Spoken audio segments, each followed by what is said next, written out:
Assalamualaikum warahmatullahi wabarakatuh. Bismillahirrahmanirrahim. Innal hamdalillah nahmaduhu wa nasta'inuhu wa nastaghfiruh wa na'udzu billahi min shururi anfusina wa sayyiati a'malina. Man yahdihillahu fala mudilla lahu wa man yudlil fala hadiya lahu. وأشهد أن لا إله إلا الله وحده لا شريك له وأشهد أن محمدا عبده ورسوله. يا أيها الذين آمنوا اتقوا الله حق تقاته ولا تموتن إلا وأنتم مسلمون. يا أيها الناس اتقوا ربكم الذي خلقكم من نفس واحدة وخلق منها زوجها وبث منهما رجالا كثيرا ونساء فاتقوا الله الذي تساءلون به والأرحام إن الله كان عليكم رقيبا. يا أيها الذين آمنوا اتقوا الله وقولوا قولا سديدا يصلح لكم أعمالكم ويغفر لكم ذنوبكم ومن يطع الله ورسوله فقد فاز فوزا عظيما. أما بعد فإن أصدق الحديث كتاب الله وأحسن الهدي هدي محمد صلى الله عليه وعلى آله وسلم وشر الأمور محدثاتها وكل محدثة بدعة وكل بدعة ضلالة وكل ضلالة في النار. Alhamdulillah, kita bersyukur pada Allah Subhanahu wa taala pada hari ini, hari yang paling mulia di dalam sepekan, hari rayanya kaum muslimin setiap pekannya, hari Jumat. Sebagaimana hadis Rasul sallallahu alaihi wasallam, "Inna min afdali ayyamikum yaumal jum'ah. Fihi khuliqa Adam wa fihi qubid wa fihi nafkhah wa fihi sa'aqah wa fihi taqumus sa'ah." Sesungguhnya hari yang paling mulia bagi kalian adalah hari Jumat. Di dalamnya diciptakan Nabi Adam, di dalamnya diwafatkan Nabi Adam, di dalamnya ditiupkan sangkakala, dan di dalamnya dibangkitkan hari kiamat. Fa'akthirus salata fihi alayya, maka perbanyaklah bersalawat di dalamnya atasku. Kita bersyukur hari ini, hari Jumat 13 Rabiul Awal 1445 Hijriah, kita dimudahkan oleh Allah Subhanahu wa taala untuk kembali duduk bersama di Masjid Thayyibah, Kota Semarang, Jawa Tengah, dalam sebuah kajian Islam ilmiah membahas tema wasaya lin Nabi sallallahu alaihi wasallam fil mi'ah yaumil akhirah min hayatihi syarifah. Wasiat terakhir Nabi Muhammad sallallahu alaihi wasallam. Dan tema ini saya ambilkan dari sebuah kitab dengan judul yang sudah saya sebutkan tadi, ditulis oleh Fadilat Syekh Abdul Aziz bin Abdullah Al-Hajj dan Fadilat Syekh Saleh bin Abdul Rahman Al-Husain. Salawat dan salam semoga selalu Allah berikan kepada Nabi kita Muhammad sallallahu alaihi wa ala alihi wasallam, pada keluarga beliau, para sahabat, serta orang-orang yang mengikuti beliau sampai hari kiamat kelak. Dengan nama-nama Allah yang husna dan sifat-sifatnya yang mulia, kita berdoa, Allahumma inna nas'aluka ilman nafi'an wa rizqan tayyiban wa amalan mutaqabbala. Allahumma amin. Tema tentang wasiat terakhir Nabi Muhammad SAW. Poin pertama adalah maksud dari tema ini. Maksud dari tema ini adalah wasiat, yaitu pesan penting bagi yang mau meninggal agar dilaksanakan setelah meninggal orang yang berwasiat tersebut. Dan wasiat terakhir Nabi Muhammad SAW berarti membicarakan tentang wasiat sekitar 100 hari sebelum wafatnya Rasulullah SAW. Nabi Muhammad SAW keluar dari kota Madinah pada sekitar tanggal 25 dari bulan Dzulqa'dah untuk mengerjakan ibadah haji pada tahun ke-10 Hijriah. Dan kemudian 25 Dzulhijjah, lalu sampai kepada Dzulqa'dah, lalu sampai ke bulan Dzulhijjah. Setelah itu bulan Muharram tahun ke-11 Hijriah, Muharram, kemudian Safar, kemudian hari Senin tanggal 12 Rabiul Awal tahun ke-11 Hijriah beliau wafat. Jadi wasiat terakhir Nabi Muhammad SAW ini maksudnya adalah pesan-pesan penting beliau sampaikan sebelum beliau meninggal sekitar 100 hari. Dari mulai tadi tanggal 5 bulan Dzulqa'dah sampai tanggal 12 Rabiul Awal. 100 harian lah sekitar itu. Kemudian itu adalah makna dari tema kita, wasiat terakhir Nabi. Kemudian tema ini penting. Mengapa? Karena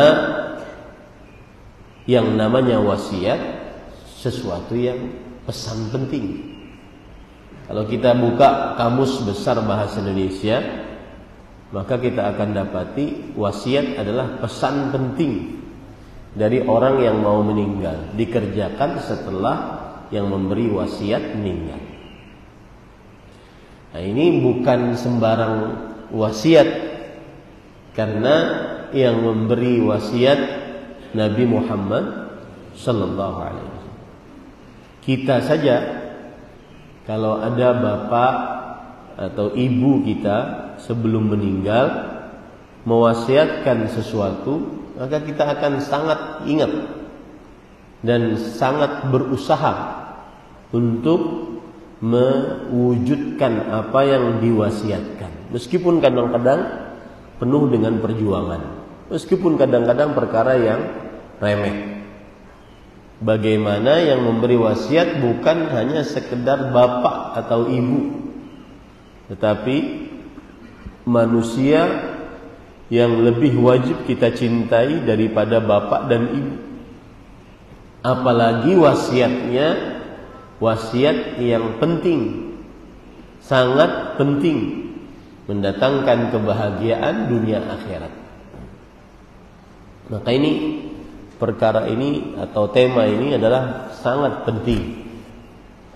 Kemudian juga tema ini sangat penting karena tepat kita di dalam bulan Rabiul Awal, yang mana sebagian kaum muslimin biasanya di dalam bulan Rabiul Awal sibuk membicarakan tentang hari dan tanggal serta bulan kelahiran Rasulullah sallallahu alaihi wasallam.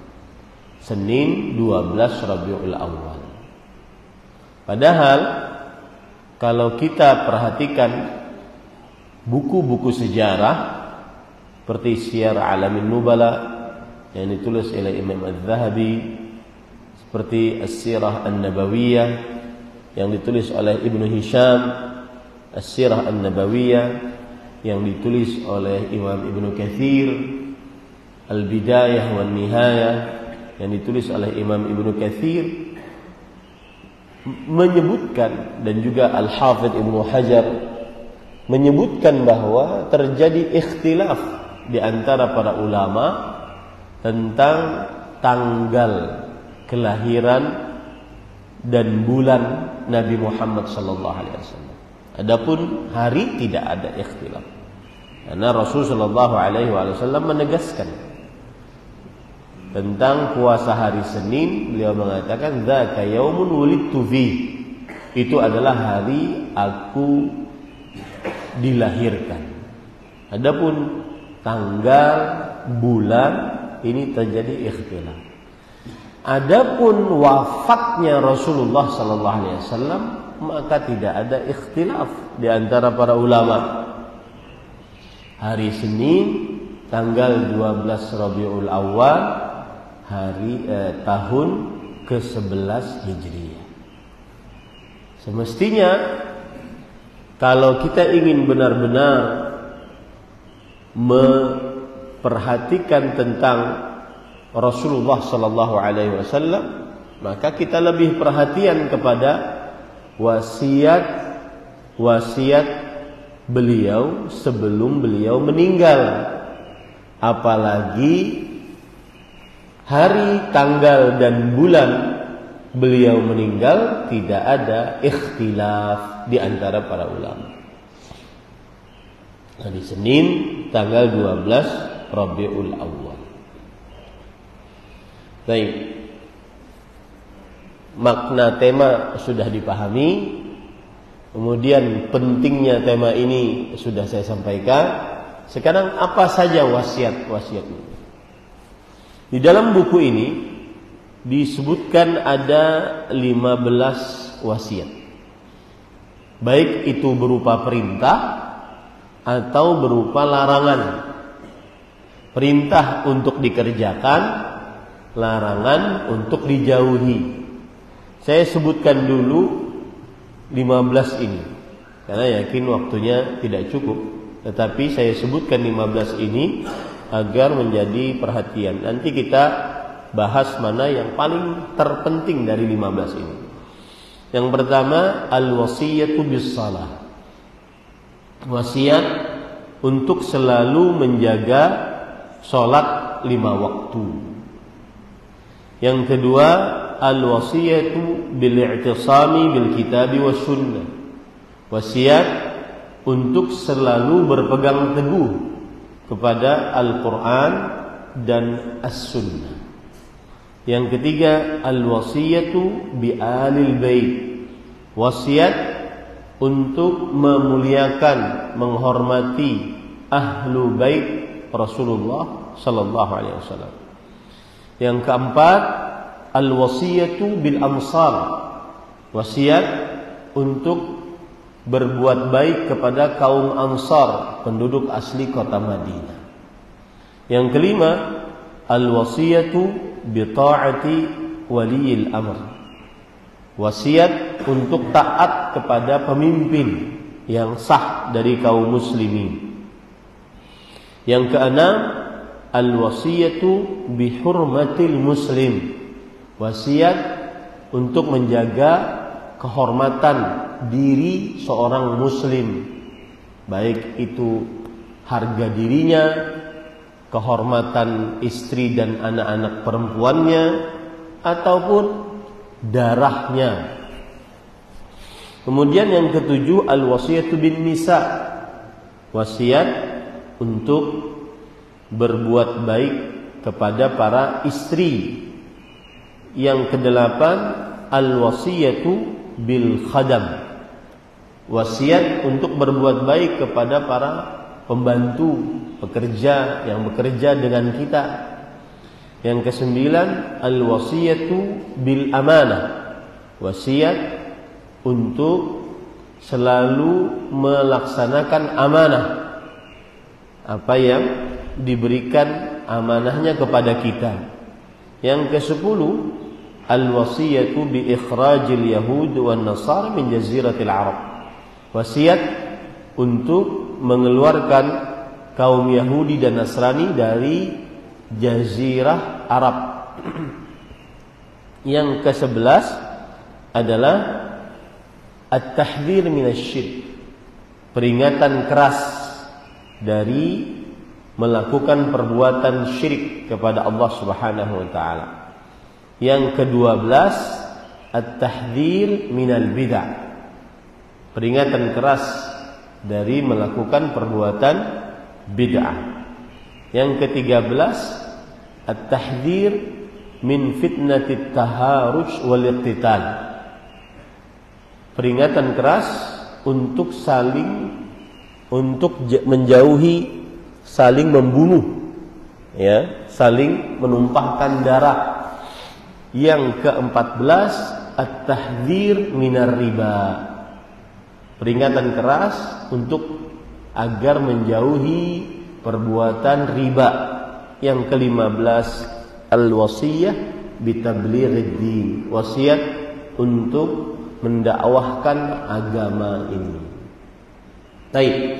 Para ikhwan yang dirahmati oleh Allah, Bapak Ibu, saudara-saudari yang dimuliakan oleh Allah Subhanahu wa taala. Wasiat yang pertama adalah wasiat untuk menjaga sholat. Apa dalilnya wasiat untuk menjaga sholat? Atau sebelum dalil, apa yang dimaksud dengan menjaga sholat? Yang dimaksud dengan menjaga sholat 5 waktu adalah tidak melalaikan sholat tersebut. Bagaimana tidak melalaikan sholat?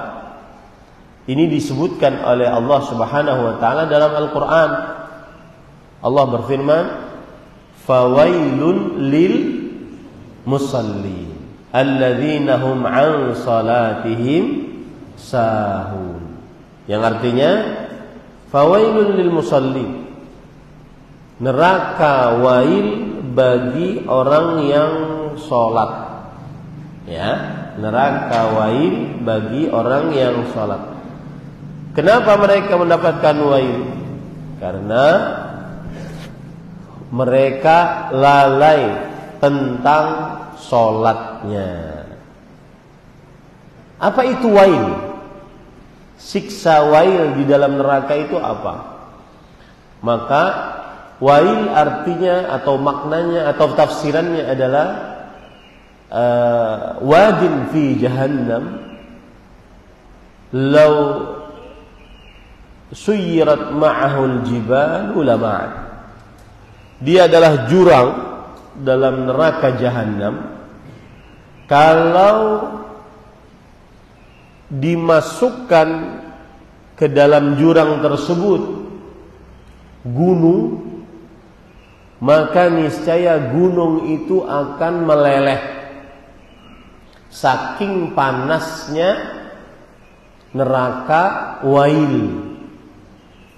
Saking panasnya neraka wail. Berarti berbahaya sekali. Fawailun lil musallin. Neraka wail bagi orang-orang yang salat. Ada tafsiran yang lain disebutkan oleh Imam Ibnu Katsir rahimahullah, wadin fi jahannam ba'idul qa'ri khabithut ta'am. Wail adalah lembah yang dalam di dalam neraka jahannam. Baunya busuk. Sebuah tempat kalau dalam kemudian baunya busuk, maka akan semakin mematikan yang masuk ke dalam tempat tersebut. Nah, ini wail disediakan oleh Allah untuk orang-orang yang sholat. Sholat juga dia ternyata, tetapi lalai tentang sholatnya. Surat Al-Ma'un ayat 4 sampai 5. Apa yang dimaksud lalai tentang sholatnya? Dan inilah yang tidak menjaga sholatnya, ya, yaitu kata Imam Ibnu Katsir rahimahullah, imma an fi'liha bil kulliyah kama qalahu Ibnu Abbas. Abdullah bin Abbas radhiyallahu anhuma menafsiri orang yang lalai dari sholatnya adalah orang yang tidak mengerjakan sholat sama sekali. Sama sekali nggak sholat, padahal dia muslim. Nah, ini tidak menjaga sholat. Ini lalai sholat jenis pertama.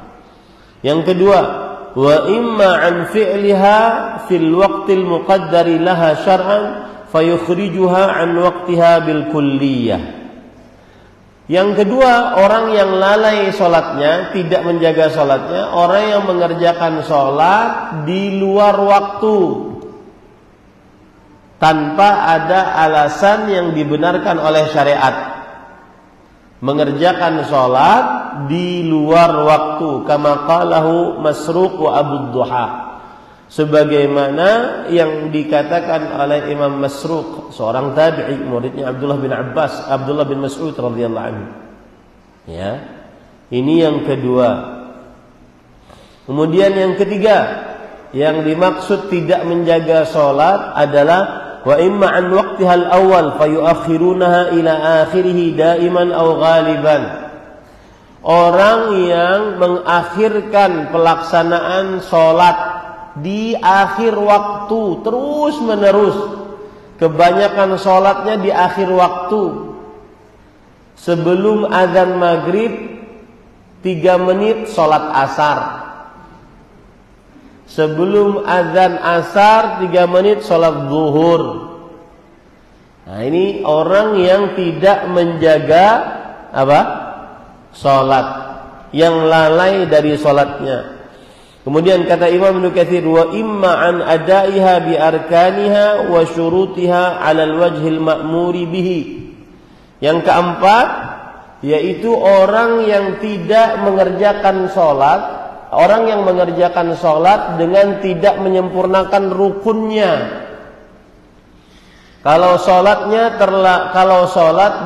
terlalu cepat, tidak tumakninah, 21 rakaat 7 menit. Nah, ya, terlalu cepat.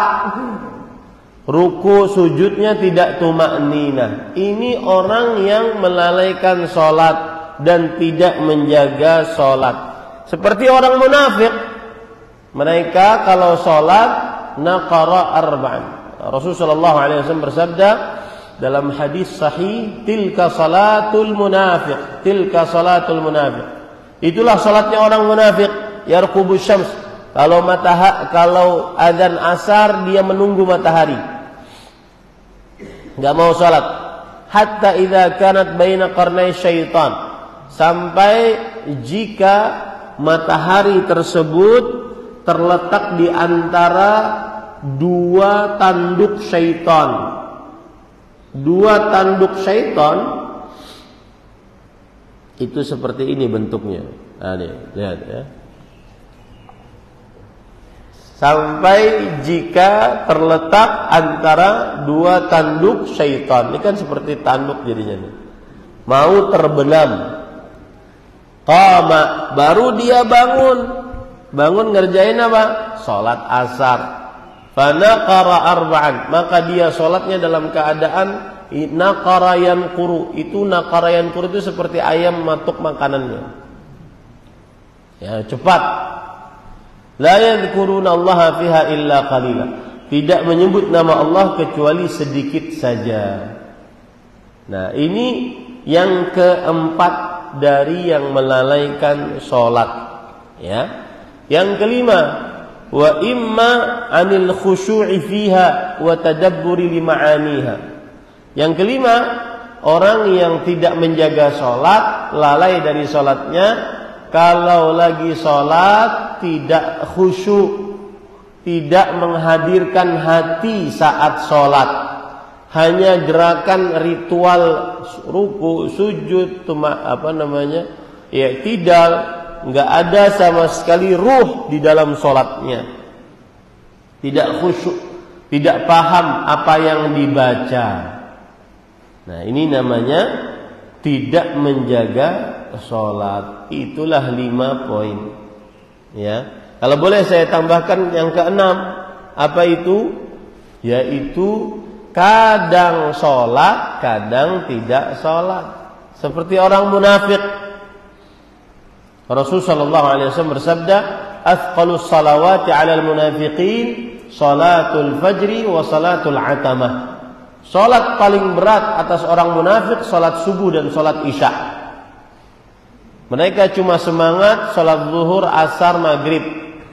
Subuh dan isya enggak semangat untuk mengerjakannya karena tidak bisa riya, tidak bisa memperlihatkan salatnya di hadapan manusia. Nah, ini 6 orang yang tidak menjaga salat.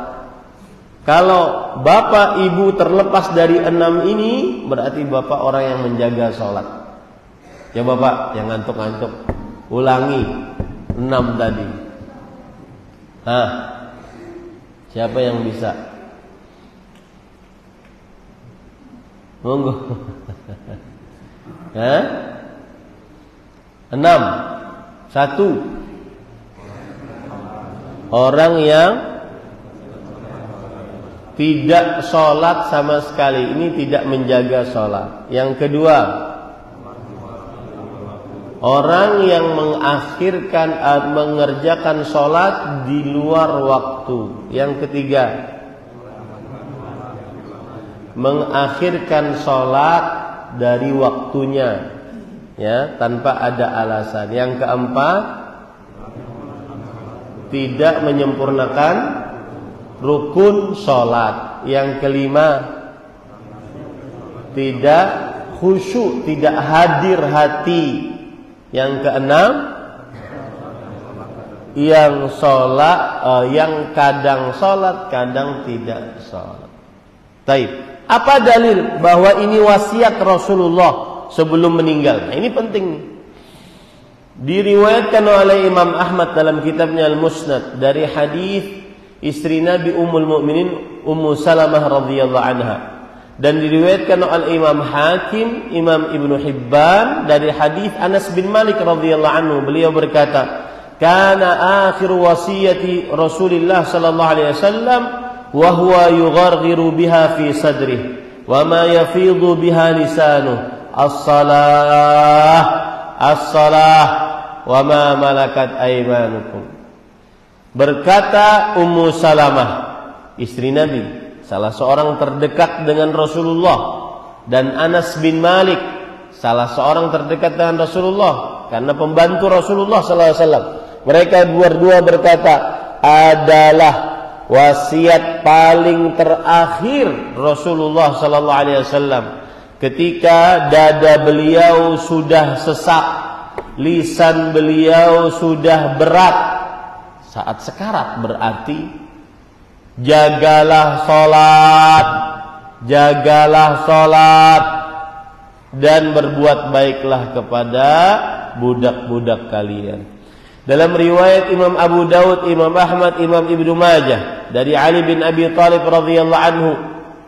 Ali bin Abi Thalib radhiyallahu anhu adalah menantu Rasulullah sallallahu alaihi wasallam, salah seorang terdekat dengan Rasul sallallahu alaihi wasallam. Beliau berkata, "Kana akhiru kalami Rasulillah sallallahu alaihi wasallam as-salah as-salah wa ma malakat aymanukum." Jagalah adalah perkataan terakhir Rasulullah sallallahu alaihi wasallam. Maksudnya sebelum wafat. Jagalah salat dan takutlah kepada Allah dalam perbuatan kalian terhadap budak-budak kalian. Nah, ini para ikhwan yang dirahmati oleh Allah Subhanahu wa taala. Maka ironi sekali kalau di zaman sekarang ada orang yang melalaikan sholat, sebagaimana 6 perkara yang sudah kita sebutkan tadi. Belum lagi kita sebutkan, kalau kita sebutkan kedudukan sholat dalam Islam. Belum lagi kita sebutkan keutamaan sholat dalam Islam. Belum lagi kita sebutkan bahaya orang yang tidak menjaga sholat dalam Islam. Ya, Umar bin Khattab berkata, "La hadza fil Islam liman tarakas salata muta'ammidan. Tidak ada bagian keislaman sama sekali siapa yang meninggalkan salat dengan sengaja. Ya, kalau seandainya ada orang ya mengatakan bujuk saya agar saya salat, maka salah satu caranya yang mudah adalah kamu itu budaknya Allah. Taat saja kepada Allah. Allah memerintahkan untuk kita salat. Budak sesuai dengan perintah rajanya. Enggak usah terlalu mencela-mencela kesombongan kok ajak saya salat atau bujuk saya salat. Enggak perlu dibujuk salat. Yakini saja kamu itu budaknya Allah, makhluknya Allah, makhluk budak Allah, maka kerjakan perintah Allah Subhanahu wa taala sebagai sang raja. Kita ini budaknya Allah, diciptakan oleh Allah jadi manusia pun alhamdulillah. Kok banyak mencela-mencela, bujuk saya biar sholat, gimana? Paham ini para ikhwan? Baik. Wasiat yang kedua adalah wasiat berpegang teguh kepada Al-Quran dan As-Sunnah. As-Sunnah yang dimaksud di sini adalah hadis. Dan berpegang teguh kepada Al-Quran dan Sunnah adalah wasiat, termasuk wasiat terakhir Rasulullah sallallahu alaihi wa ala alihi wasallam. Sebagaimana dalam hadis yang diriwayatkan oleh Imam Muslim dari Jabir bin Abdullah ketika Rasulullah sallallahu alaihi wasallam berhaji, ya, ketika Rasul sallallahu alaihi wasallam berhaji kemudian berkhutbah di Namirah saat wukuf tanggal 9 Dzulhijjah, maka beliau mengatakan, qad taraktu fikum, aku telah tinggalkan di tengah-tengah kalian ma lan tadillu ba'dah in i'tasamtum bih kitaballah. Selama kalian berpegang teguh kepada apa yang aku tinggalkan, kalian tidak akan pernah sesat. Apa itu? Kitaballah, Al-Quranul Karim. Kemudian lanjutannya, wa antum tus'aluna anni fi fama antum qailun. Nanti di hari kiamat kalian akan ditanya tentang aku. Apa yang kalian jawab? Qalu nashhadu annaka qad ballaghta wa addaita wa nasahta. Lalu para sahabat menjawab, kami bersaksi bahwa engkau telah menyampaikan risalahmu, menunaikan risalahmu, memberikan nasihat kepada kami. Dari sini kita ambil pelajaran wasiat Rasulullah sallallahu alaihi wasallam terakhir sebelum beliau wafat. Karena haji wada, pulang dari haji wada beberapa bulan setelahnya beliau wafat. Ya, pulang dari bulan Dzulhijjah di haji wada, kemudian bulan Muharram, Safar, Rabiul Awal beliau wafat. Nah, ini adalah wasiat terakhir. Nah, yang ingin saya tekankan di sini adalah ada orang mengatakan pembodohan terhadap umat Islam kalau ada orang mengajak, ayo berpegang teguh kepada Al-Quran dan Sunnah. Ini sebuah pembodohan.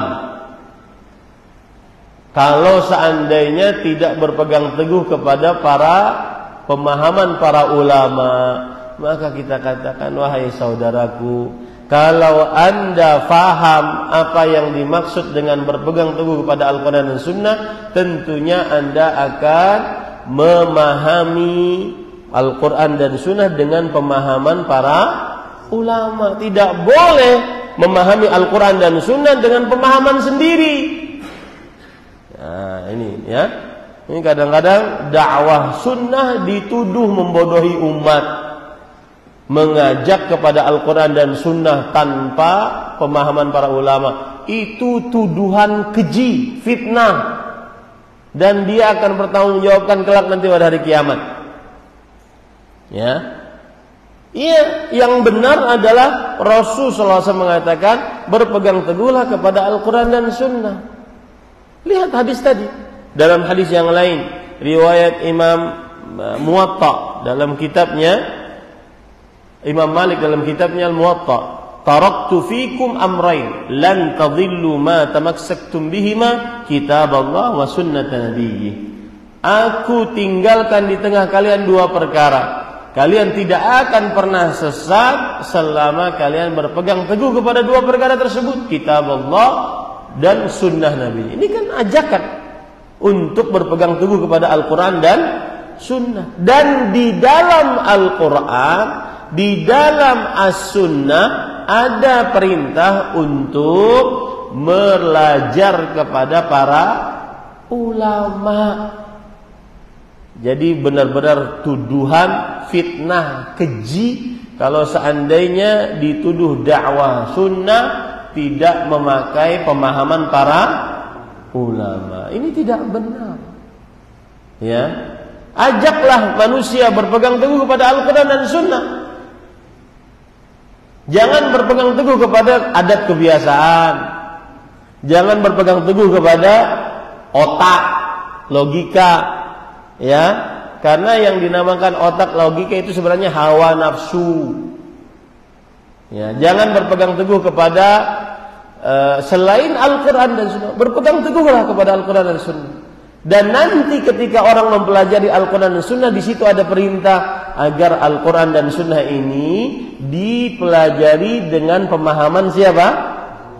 Para ulama, terutama ulama salaf.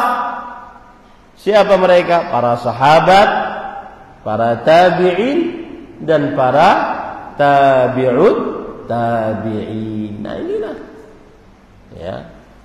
Jadi tidak benar kalau ada orang mengatakan dakwah sunnah itu membodohi umat, mengajak umat berpegang teguh kepada Al-Quran dan Sunnah.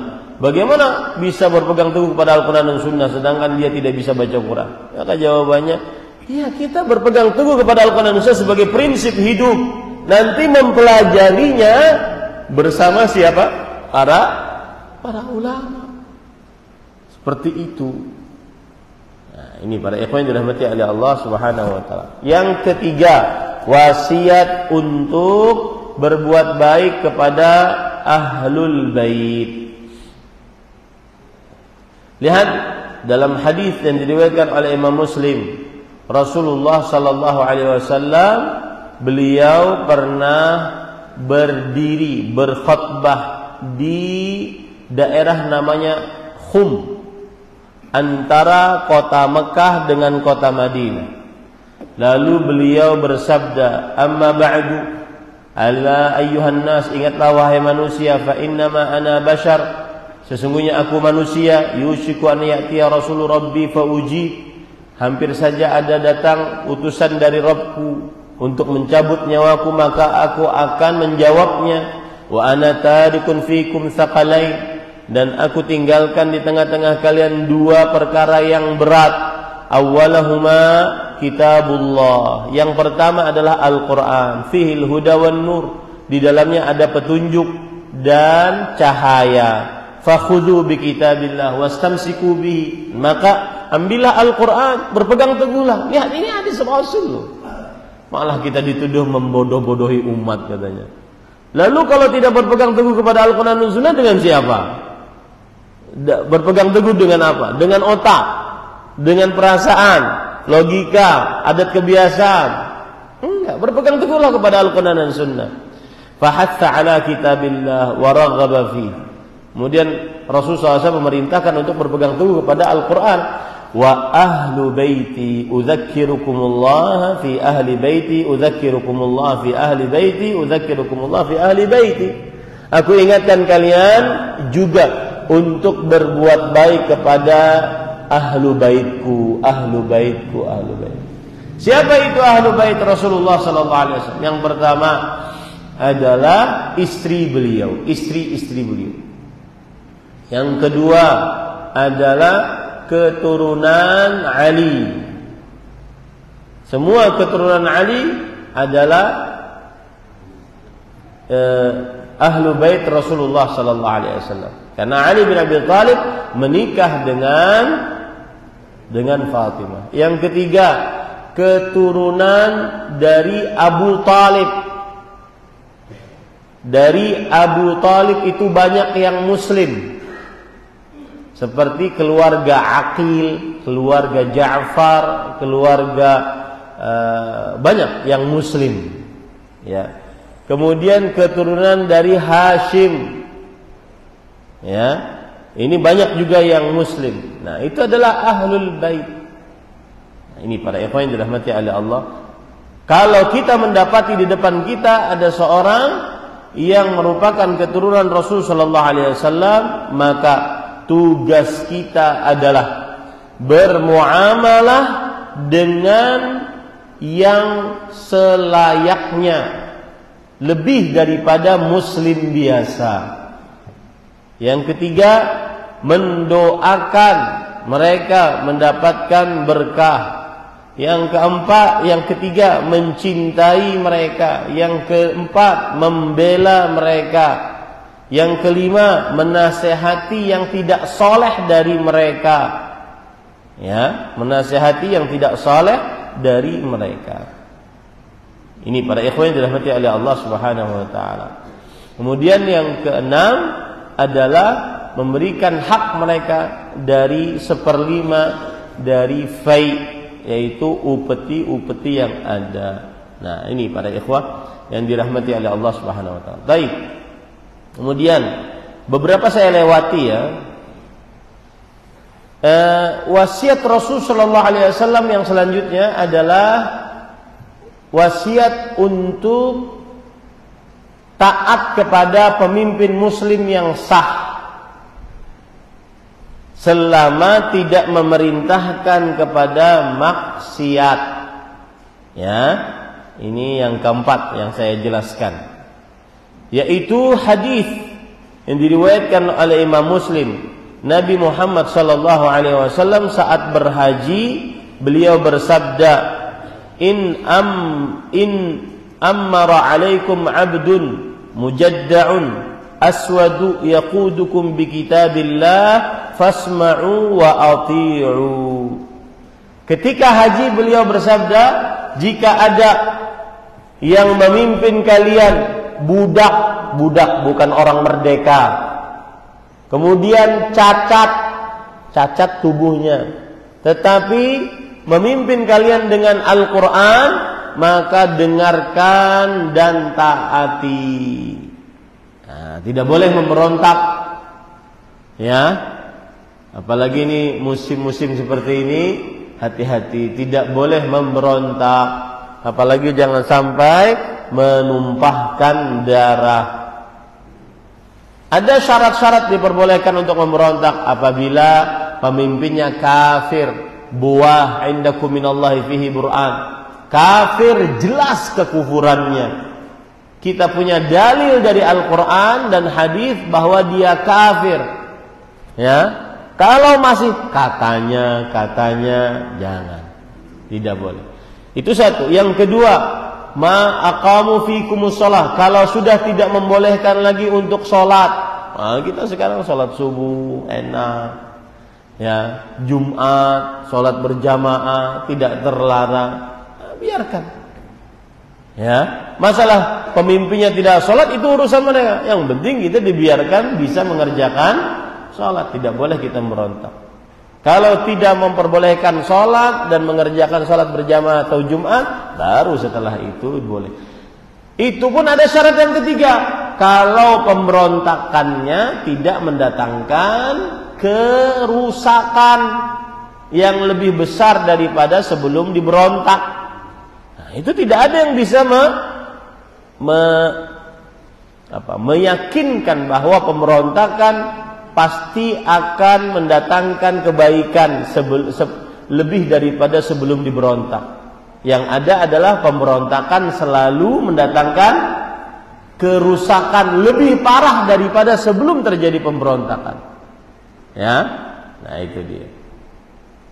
Kemudian wasiat selanjutnya yaitu, nah ini di zaman sekarang penting, menjaga kehormatan seorang muslim, terutama di media sosial. Tidak boleh melecehkan orang, asal memviralkan orang untuk merendahkannya. Itu bukan sifat kaum muslimin. Rasulullah SAW ketika haji wada, beliau berkata, fa inna dima'akum wa amwalakum wa a'radakum bainakum haram ka hurmati yaumikum hadha fi syahrikum hadha wa fi baladikum hadha. Sesungguhnya harta kalian, darah kalian, kehormatan kalian di antara kalian suci sebagaimana bulan suci ini, hari suci ini, di tempat yang suci ini. Nah, ya. Jadi hati-hati ini yang sering main media sosial, jangan sampai merendahkan kaum muslimin. Ya, apa-apa diviralkan dengan video, nggak boleh. Tidak boleh merendahkan kaum muslimin. Wasiat selanjutnya yaitu berbuat baik kepada para perempuan. Ini juga disampaikan oleh Rasulullah sallallahu alaihi wasallam saat haji wada. Beliau mengatakan, ala wastausu bin nisa'i khairan fa innama hunna awanun 'indakum laisa tamlikuna minhunna syai'an ghaira dzalik. Aku wasiatkan kepada kalian untuk berbuat baik kepada para istri. Sesungguhnya mereka itu adalah tawanan di tengah-tengah kalian. Istri itu Pak lemah posisinya bagaimanapun. Tidak bisa keluar rumah tanpa izin suami. Tidak bisa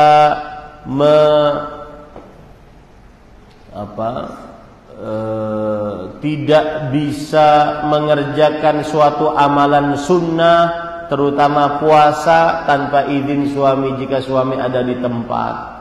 Bahkan adabnya seorang istri tidak bisa menggunakan hartanya kecuali memberitahu atau meminta izin kepada suami, padahal itu harta istri sendiri.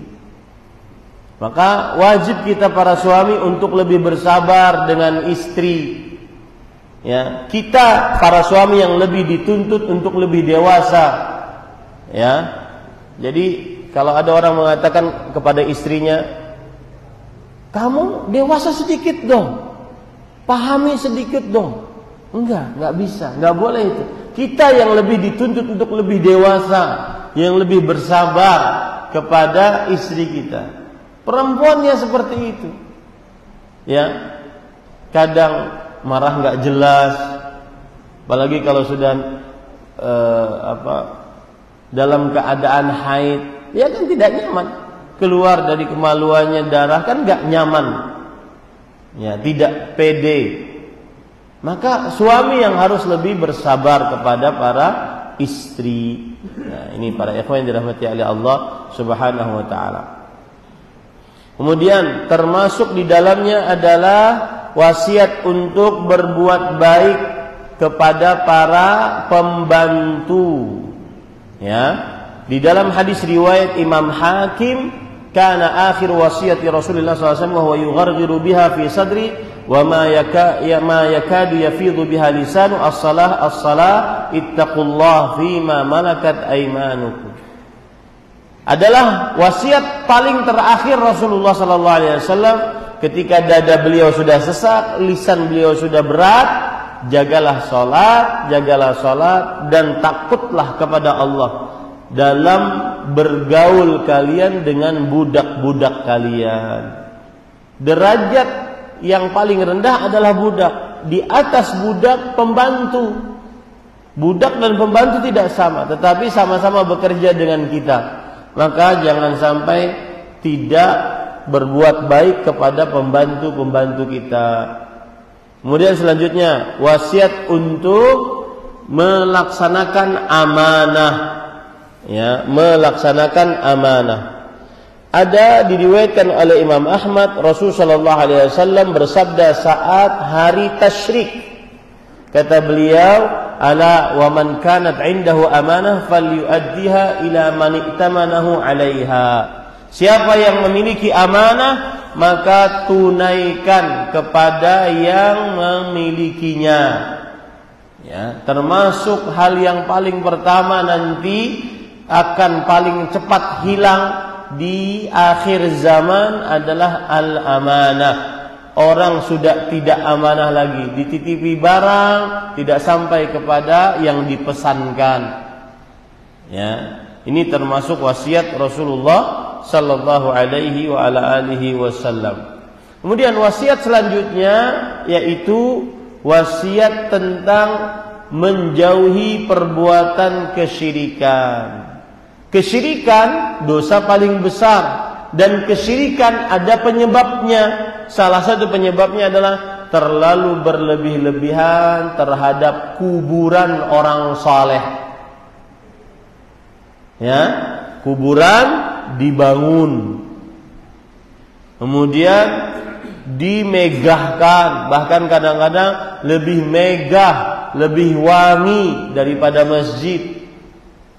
Ya, orang merasa lebih khusyuk beribadah di kuburan daripada di dalam masjid. Lebih bisa berdoa yang khusyuk di kuburan daripada di dalam masjid. Mengkhususkan ibadah-ibadah tertentu di samping kuburan tertentu. Menjadikan ada kuburan-kuburan keramat. Menganggap kuburan-kuburan itu mendatangkan berkah. Ini namanya terlalu berlebihan terhadap kuburan. Lihat hadis Rasul, riwayat Bukhari dan Muslim dari Aisyah radhiyallahu anha dan Abdullah bin Abbas radhiyallahu anhuma. Dua orang yang paling terdekat dengan Rasul sallallahu alaihi wasallam. Mereka berdua bercerita, "Lamma nazala bi Rasulillah sallallahu alaihi wasallam, tafiqa yatrahu khamisatan ala wajhi." Ketika Rasul sallallahu alaihi wasallam sudah dalam keadaan sakit keras, beliau menutup wajahnya dengan kain. Fa idza tamma kashafaha. Kalau sudah dadanya atau nafasnya itu sesak, beliau buka kainnya. Faqala wa huwa kadzalik. Dalam keadaan demikian, beliau bersabda, "La'natullah 'alal yahud wan nasara, ittakhadhu qubur anbiya'ihim masajid." Allah melaknat kaum Yahudi dan Nasrani yang menjadikan kuburan-kuburan nabi-nabi mereka sebagai masjid. Ya. Apa yang dimaksud menjadikan kuburan nabi sebagai masjid? Membangun kuburan, dibangun semegah-megahnya, lalu sholat di dalamnya. Atau beribadah di sekitar kubur. Lebih khusyuk sholat di sekitar kubur. Dulu saya waktu di pondok tahfidz, belum kenal dakwah sunnah, saya sering deres itu murojaah Quran di samping kuburan para wali. Iya, itu kebiasaan saya dulu. Jadi tidak usah dibohong-bohongi, tidak bisa kita dibohongi. Lalu saya pelaku dulu. Ya. Kadang menganggap bahwa kuburan ini mendatangkan berkah. Meletakkan air di kuburan. Kalau air itu diletakkan di kuburan atau tasbih atau peci di kuburan, maka barang yang diletakkan di kuburan yang dikeramatkan tersebut menjadi berkah. Ini termasuk daripada menjadikan kuburan sebagai masjid atau membaca Al-Quran di samping kuburan. Makanya Rasulullah SAW bersabda, "La taj'alu buyutakum maqabir." Jangan jadikan rumah-rumah kalian sebagai kuburan. Bacailah Al-Quran di dalam rumah-rumah kalian. Menunjukkan tempat membaca Al-Quran bukan di kuburan. Mengkhususkan membaca Al-Quran di kuburan. Ini menjadikan kuburan-kuburan sebagai masjid.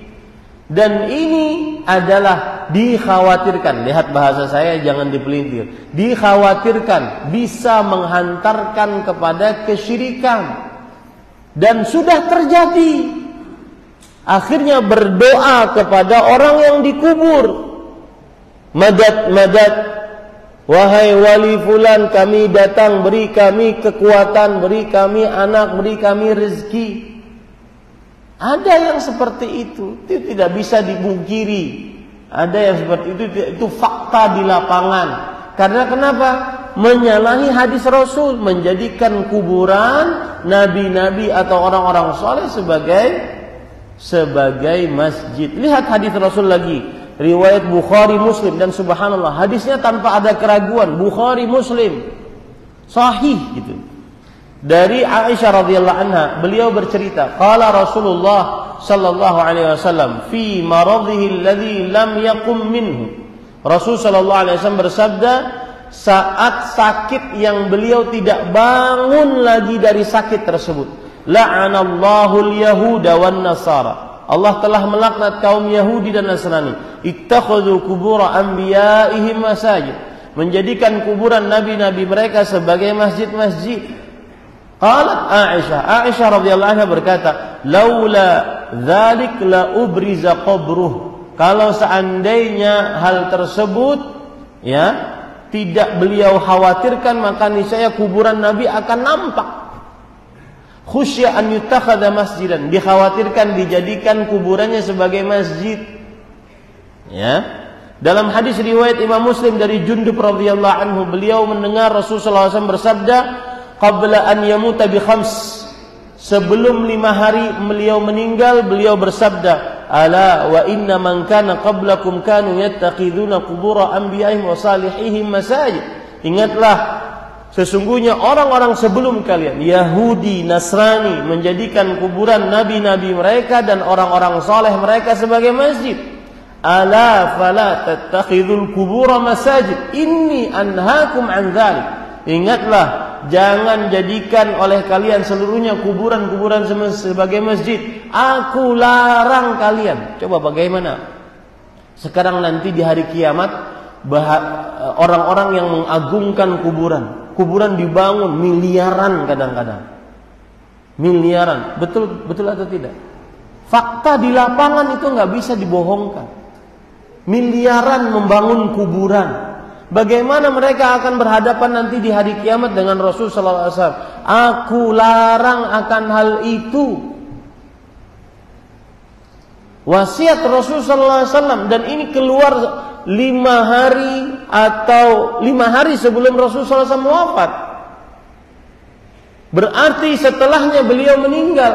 Berarti hukumnya kuat. Kenapa? Karena tidak ada yang menghapusnya. Karena beliau setelahnya meninggal. Hukumnya tidak ada yang menghapusnya karena setelahnya beliau meninggal. Kita tidak melarang orang berziarah kubur. Silahkan berziarah kubur, itu sunnah Rasul sallallahu alaihi wasallam. Jangan fitnah kita untuk melarang kita berziarah, bahwasanya dakwah kita melarang untuk berziarah kubur, atau dakwah kita mengatakan berziarah kubur adalah syirik. Enggak. Yang kita larang adalah kuburan dibangun bermegah-megah, lalu menjadikan kuburan tersebut sebagai masjid, dan itu fakta di lapangan.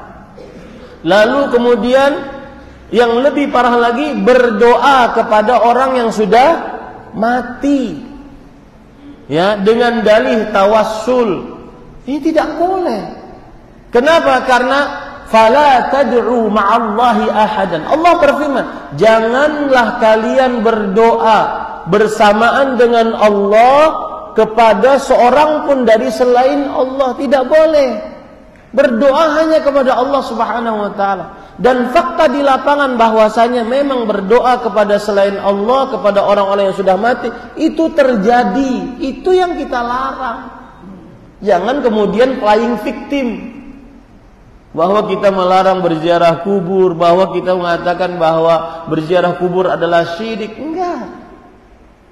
Ini para ikhwah yang dirahmati oleh Allah. Dan itu wasiat Rasul sallallahu alaihi wasallam. Bahkan di dalam hadis yang lain, Rasul sallallahu alaihi wasallam, riwayat Muslim dari Jabir radhiyallahu anhu, naha Rasulullah sallallahu alaihi wasallam an yujassas al-qabru wa an yuq'ad alaihi wa an yubna alaihi. Lihat, sekarang banyak yang komen yang enggak baik. Saya sedang menyebutkan hadis Rasul sallallahu alaihi wasallam. Bagaimana dia berhadapan dengan Rasul sallallahu alaihi wasallam? Takutlah engkau kepada Allah Subhanahu wa taala akan hal ini. Takut engkau kepada Allah Subhanahu wa taala. Tanya hatimu yang paling dalam akan hal ini. Ini sekarang saya bacakan hadis Rasul. Rasul SAW melarang untuk kuburan dikeramiki, duduk di atasnya, atau dibangun di atasnya. Dilarang, hadis Muslim, jelas hadisnya. Seperti matahari di siang bolong. Kalau seandainya ada hadis yang membolehkan, mungkin kita lebih dahulu membangun kuburan tersebut. Ini para ikhwan yang dirahmati oleh Allah Subhanahu wa taala. Lihat lagi dalam hadis riwayat Bukhari, Muslim, Aisyah radhiyallahu anha, Ummu Habibah, Ummu Salamah, mereka bertiga bercerita, mereka baru dari Ethiopia. Mereka dapati bahwasanya di dalam Ethiopia ada gereja, kemudian terdapat patung-patung. Kata Rasul sallallahu alaihi wasallam, "Inna ulaik," mereka itu, "idza kana fihim ar-rajulus salih famata," kalau ada orang saleh meninggal, "banau ala qabrihi masjidan," maka ada kuburannya, dibangun di atasnya masjid, tempat ibadah. Wa sawwaru fihi tilkas suwar, lalu mereka bikin patung-patung agar diingat itu orang. Ya, faulaika syirarul khalqi indallah. Lihat, mereka adalah makhluk paling buruk di sisi Allah yaumal qiyamah, pada hari kiamat. Kita bukan menjelek-jelekan orang, tetapi ini kita ingin menasehati. Kadang menasehati dituduh menjelek-jelekan. Ya. Kemudian kadang aneh lagi cara berpikirnya. Alah, kalian ini orang-orang yang sibuk dengan dakwah salaf, dakwah sunnah, sering sekali membicarakan amaliyah orang lain. Sedangkan musuh-musuh umat Islam sudah sampai ke bulan. Yang nyuruh ente sampai ke bulan siapa? Siapa yang nyuruh kita sampai ke bulan? Yang diperintahkan, perintah paling utama bagi kita adalah bertauhid. Wa ma umiru illa liya'budullah mukhlishina lahuddin. Tidak ada yang, dan mereka tidak diperintahkan kecuali untuk beribadah kepada Allah dengan ikhlas murni, hanya untuk Allah Subhanahu wa taala. Itu adalah perintah paling besar. Ini para ikhwan yang dirahmati oleh Allah Subhanahu wa taala. Maka ini wasiat Rasul sallallahu alaihi wa ala alihi wasallam. Kemudian yang terakhir, wasiat Rasul sallallahu alaihi wasallam adalah memperingatkan dengan keras umatnya agar menjauhi perbuatan bid'ah. Ya, bid'ah dijauhi. Karena ini adalah perintah keras atau larangan keras dari Rasul sallallahu alaihi wasallam. Dalam hadis yang diriwayatkan oleh Imam Ahmad, kemudian Imam Abu Dawud, kemudian Imam At-Tirmidzi, ya, dari Al-Irbad ibn Sariyah radhiyallahu an, bahwa Rasul sallallahu alaihi wasallam bersabda, "Fa innahu man ya'ish minkum fasayara ikhtilafan katsiran." Sesungguhnya siapa yang di antara kalian hidup maka akan melihat perselisihan yang banyak. Fa'alaikum bisunnati. Kalau sudah berselisih, agar satu kesatuan kaum muslimin, hendaknya kalian berpegang teguh dengan sunnahku. Jadi bersatunya di atas sunnah, bukan asal nyatu. Ya, ini yang sering main media sosial kan begini. Kadang berselisih pendapat tentang perkataan, entah siapa yang mengatakan, bukan hadis, bukan ayat, diperselisihkan. Apa perkataannya? Ambil baiknya, buang buruknya. Ini bukan ayat, bukan hadis, ngapain kita debat di dalamnya? Paham gak maksud saya? Ini bukan ayat, bukan hadis, ngapain kita debat di dalamnya? Dan kenapa ini muncul? Ini sebenarnya adalah sistem berpikir.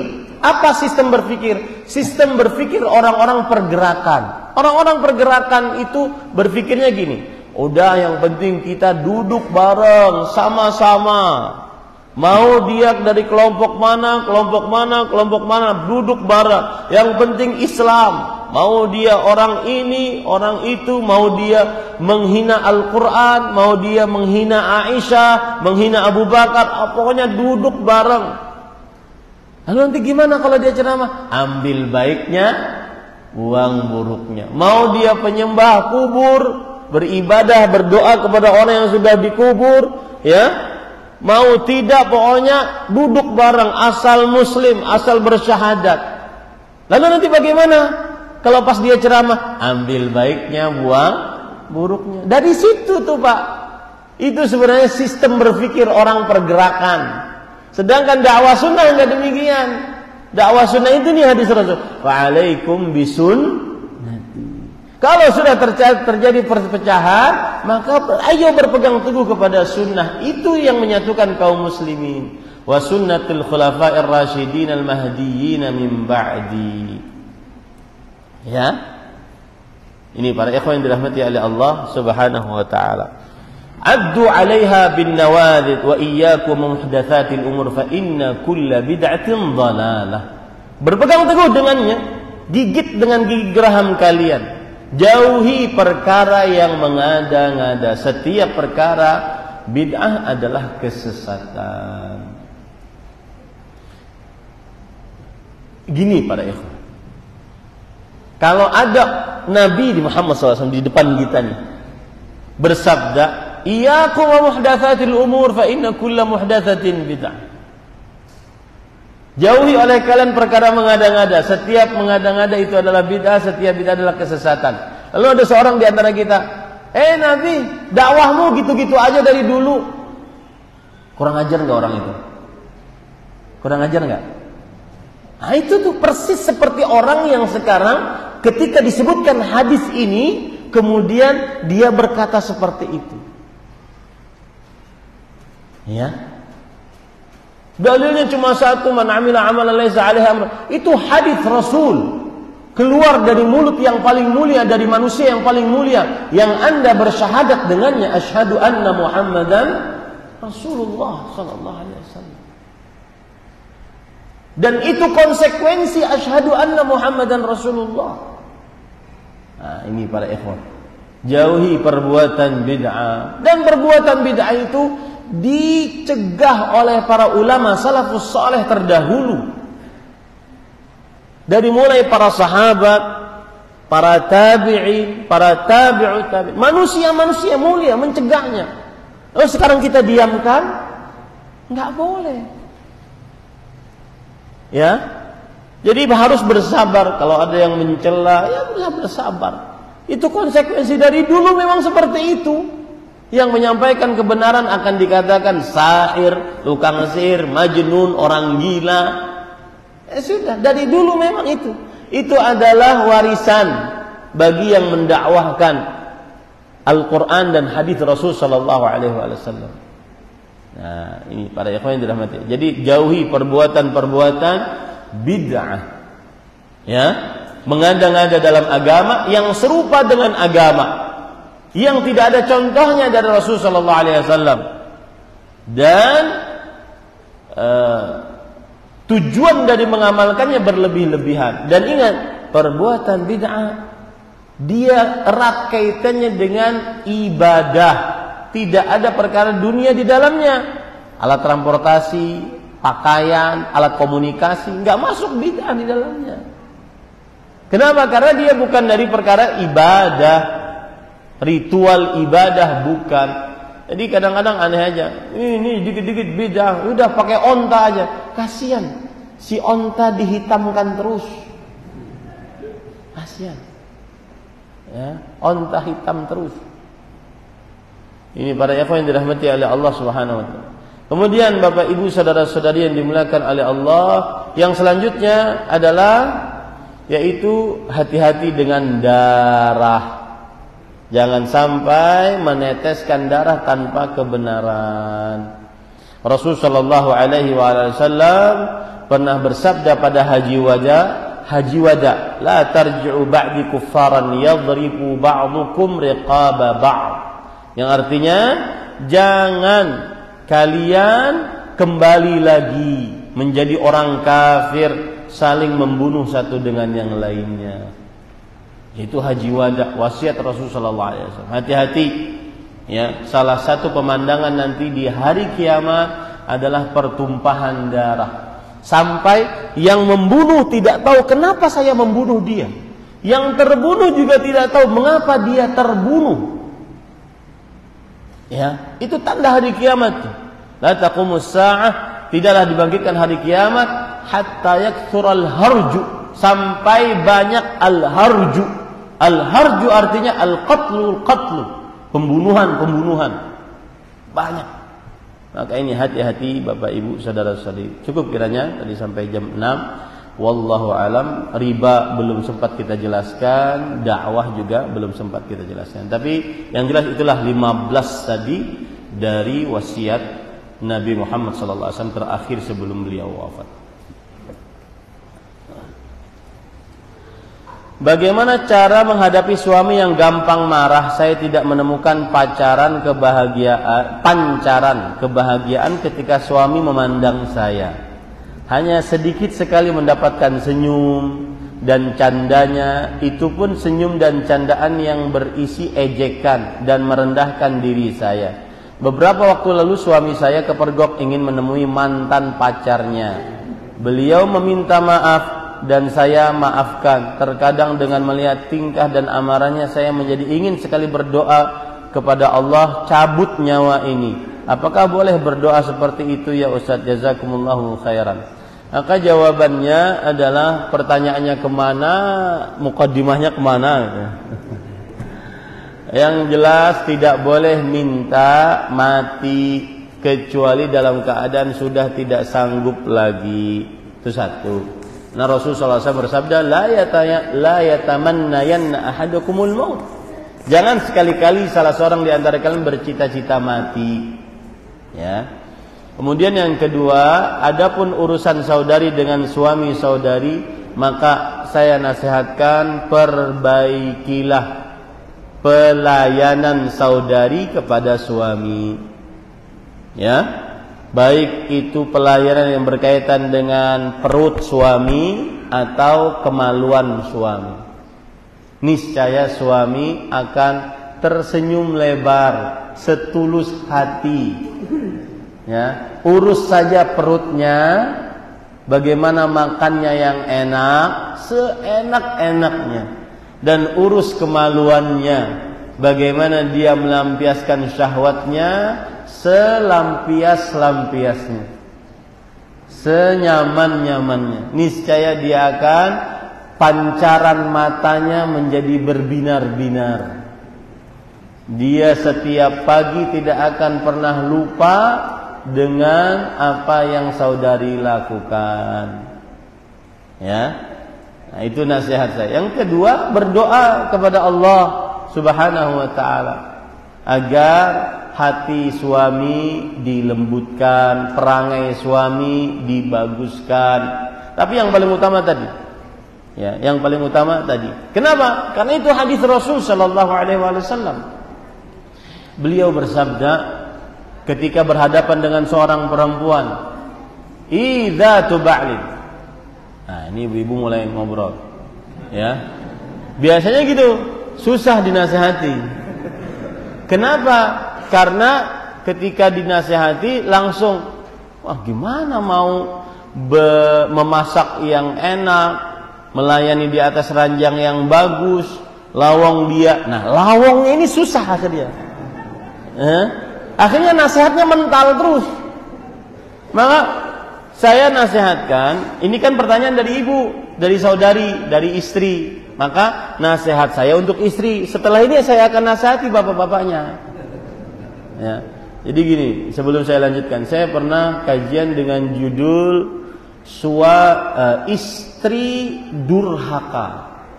Tanda-tanda istri durhaka. Itu sebelum kajian, panitia kajian mengatakan, Ustadz, ini pesan dari ibu-ibu, kapan kajian bapak-bapak zalim, suami zalim. Kajiannya belum itu padahal. Ya. Jadi kadang susah nasihatnya masuk ke dalam kalbu. Maka saya waktu itu ketika mengisi kajian dengan istri durhaka, saya katakan, ibu-ibu, ini nasihat. Terima nasihatnya, jangan sampai di counter atau di compare dengan kelakuan suami, karena kelakuan suami nanti saya yang menasihati. Terima dulu nasihatnya. Seperti saya katakan tadi, perbaiki pelayanan terhadap perut suami, perbaiki pelayanan terhadap kemaluan suami. Ya, itu nasihat. Maka terima itu. Tapi Ustadz, suamiku begini. Tapinya nanti. Terima dulu nasihatnya. Ya. Tapi Ustadz, suaminya sering marah. Tapi Ustadz, suaminya nggak kasih nafkah untuk memperbaiki penampilan, untuk memperbaiki resep makanan dan seterusnya. Nggak ada alat untuk membuat makanan yang lebih enak, Ustadz. Enggak. Terima dulu nasihat ini. Maka Anda akan mengerjakan nasihat ini, baru setelah itu nanti kita nasihati suaminya. Ya, ini yang pertama. Kemudian Bapak Ibu saudara-saudari yang dimuliakan oleh Allah Subhanahu wa taala, jadi itu nasihat kepada istri. Nah, adapun suami, maka saya nasihatkan sebagaimana sudah kita sebutkan tadi, bahwa istri itu posisinya lemah. Dia itu bagaikan tawanan di sekitar kita, tidak bisa ngapa-ngapain.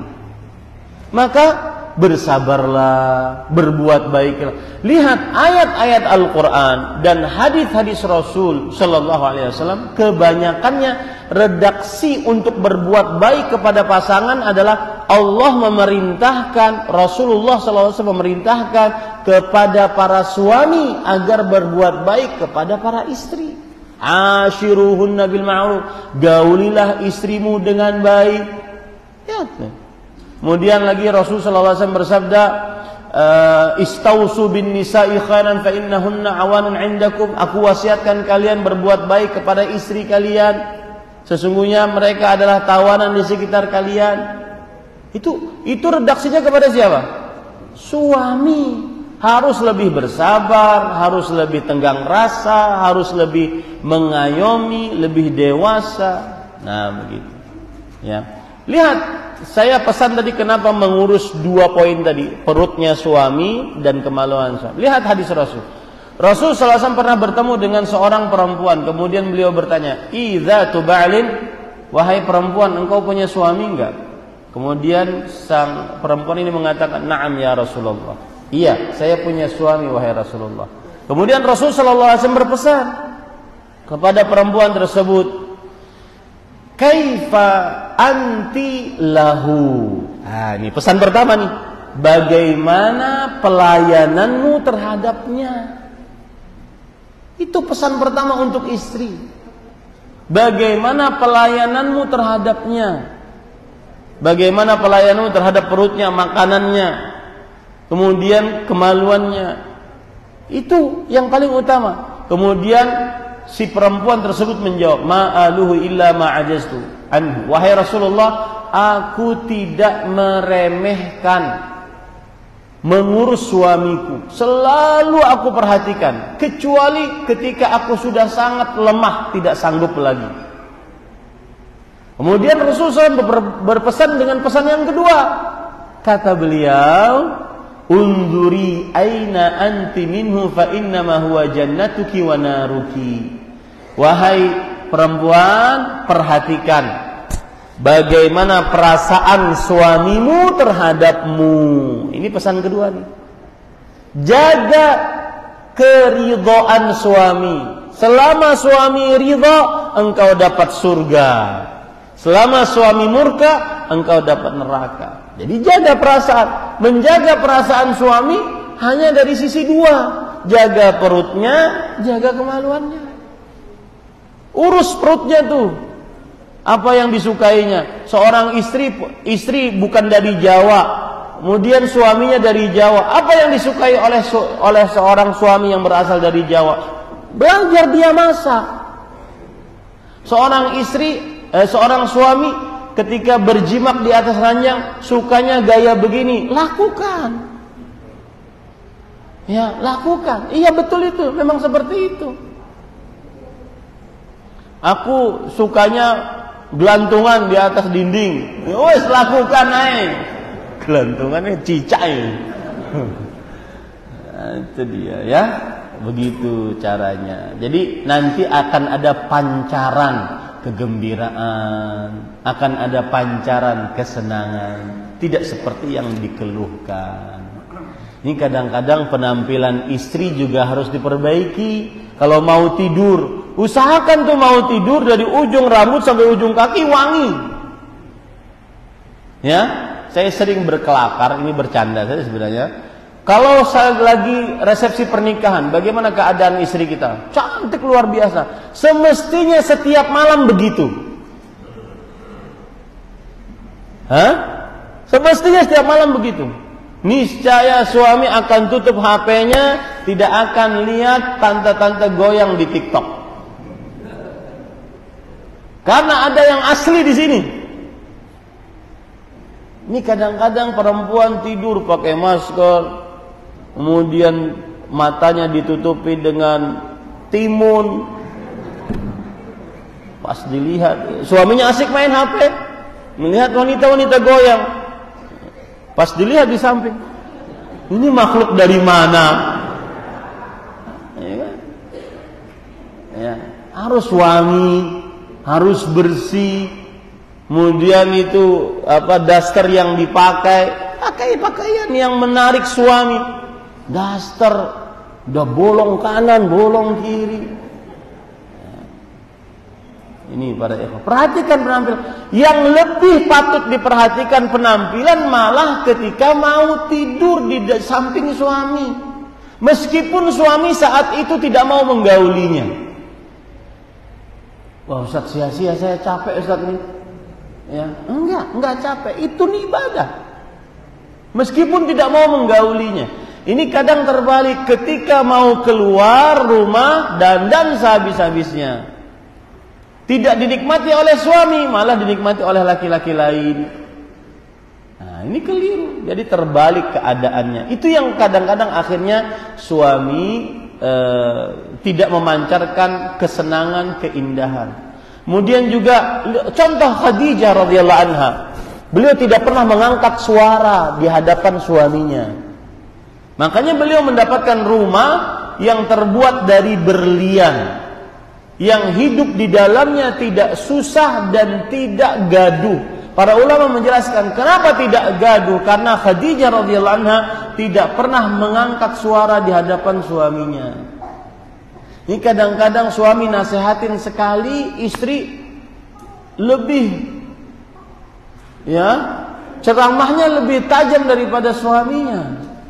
Atau sang suami kadang-kadang ingin meminta saran atas permasalahan di luar yang dia hadapi, ternyata bukan saran yang dia dapatkan, tambah masalah. Makanya sebagian suami malas untuk ngobrol dengan istrinya. Kenapa? Karena yang dia dapati bukan solusi. Tidak seperti Ummu Salamah. Rasulullah SAW masuk ke dalam tenda, beliau dalam keadaan jengkel, para sahabatnya tidak mau mengerjakan perintah beliau. Maka Ummu Salamah radhiyallahu anha memberikan solusi terbaik. Engkau wahai Rasulullah pergi keluar, panggil tukang cukur rambutmu, bagikan itu rambut, niscaya seluruh sahabat akan mengikutimu. Seperti itu. Seorang suami kadang ingin curhat kepada istrinya, wahai istriku, sepertinya bulan ini gaji dipotong. Lah, piye ta?